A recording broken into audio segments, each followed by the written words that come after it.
So good morning everyone. So yung topic ko is all about living in remote places. So dito is mga liblib na lugar na malayong puntahan or malayo sa bayan o syudad.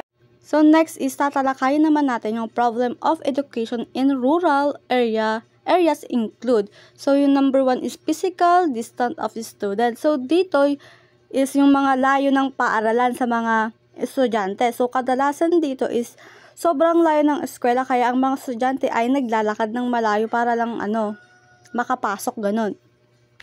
So yung next naman is yung difficulty finding teachers interested in relocating. So dito is yung mga kakulang ng mga guro. So dito is mahirap maghanap ng mga gurong handang magturo sa liblib na lugar or sa malayong lugar. Pangatlo is yung poor internet connection. Dito is mahina o walang internet sa lugar na yon, kaya yung mga estudyante is nahihirapan. So kailangan pa nilang pumunta ng bayan para magkaroon ng internet, ganon.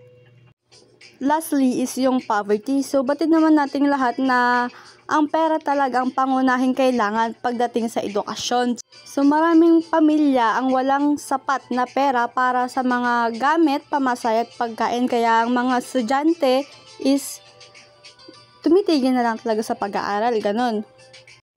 Ating tatalakayin naman ang advantage and disadvantage of living in remote places. So unahin natin ang advantage. So atin namang isa-isahin ng benefit ng pamumuhay sa malalayong lugar. So yung isa is, yung una is yung peaceful environment. So batid naman nating lahat na magandang tumira sa tahimik na paligid. So dito sa probinsya is tahimik at payapa, so magandang mag-relax at nakakabawas ng stress, kumbaga ganon. Next is connection with nature. So dito naman is nakatira ka sa mga liblib na lugar na kung saan mas malapit ka sa bundok, ilog at mga puno. So madali kang makakapag-hiking, mamasyal sa kagubatan or mag-enjoy sa sariwang hangin. So dito pa lang is matatanggal na yung mga stress or kung ano-anong nasa isip mo. Yung pangatlo naman is less pollution. Dahil kaunti lang ang mga tao at sasakyan, so mas malinis ang hangin sa mga liblib na lugar. So may iwasan mo talaga yung pollution ng usok mula sa mga sasakyan at pabrika, kaya mas malusog at mas ligtas ang kapaligiran sa liblib na lugar. So yung pang-apat naman ni cost of living. So dito is mababa talaga yung cost of living. So sa probinsya kasi murang pamumuhay. So hindi kasi mahal ang renta at mga bilihin kumpara sa syudad. So kaya hindi kailangan ng malaking pera para mabuhay dito. So yung next is privacy. So batid naman natin kapag malayo tayo sa lugar is mas kaunti ang tao kaya mas may privacy ka. So hindi masikip at tahimik kaya mas payapa ang pamumuhay. Lastly is community bonding. So dito karaniwang magkakilala or magkakamag-anak lang ang halos nakatira dito. So dito is may sila mas matibay ang pagtutulungan nila. So mabilis silang magtulungan at magdamayan kasi magkakakilala lang sila, ganun. So ating tatalakayan naman ang disadvantage. So yung una is limited access to amenities. Sa remote areas, mahirap makahanap ng essential service tulad na lamang ng school or ng healthcare. So kailangan mo pang mag-travel ng malayo para makakuha ng service na ganito. So yung next naman yung job opportunities. So dito is kaunti lang ang job opportunities sa mga malalayong lugar. Kaya madalas yung mga taga-probinsya o taga-liblib na lugar is pupunta sila sa Maynila para lamang magtrabaho. So yung pang-apat naman is infrastructure challenges. So dito is maraming remote area ang walang maayos na kalsada, mahina ang internet at kulang sa public transportation. So nagiging challenging ang pag-commute at makipagkomunikasyon sa province.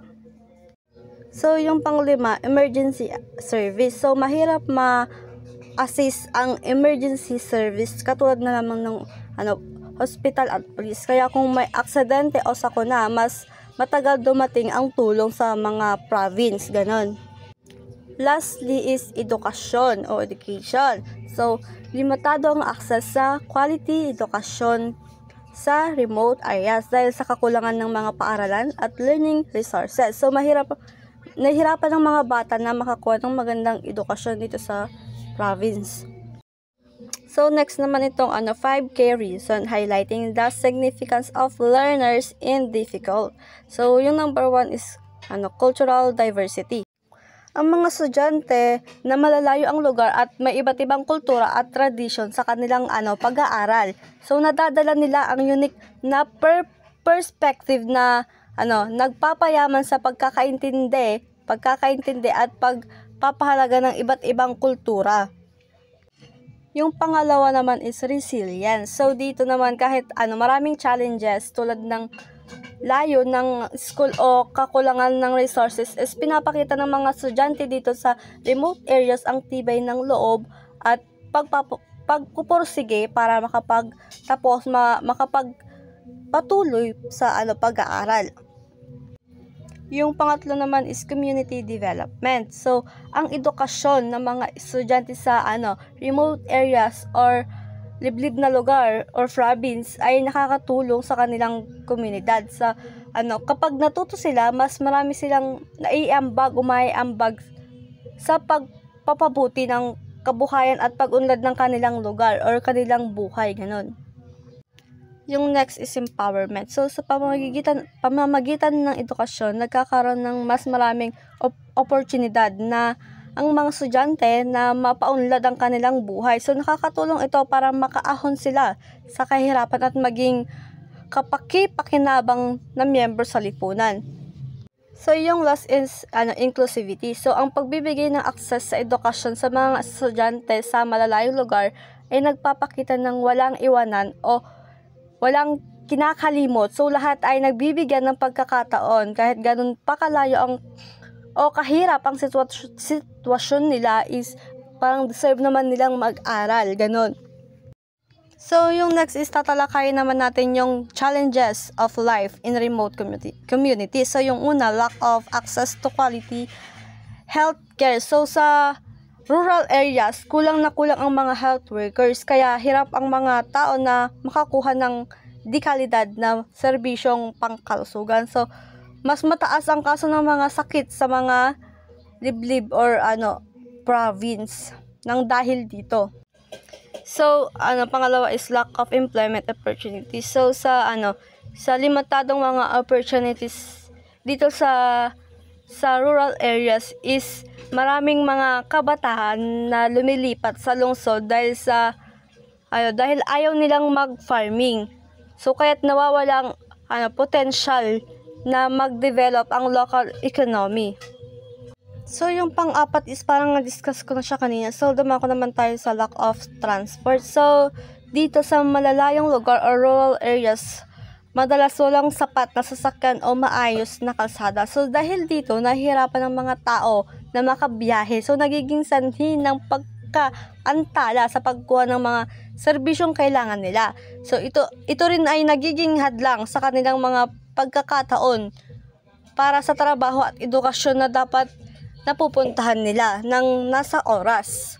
So, nagiging matagal yung oras dahil lang sa kakulangan ng transportation, ganon. So, dito na nagtatapos ang aking report. So, maraming salamat po sa pakikinig ngayong araw.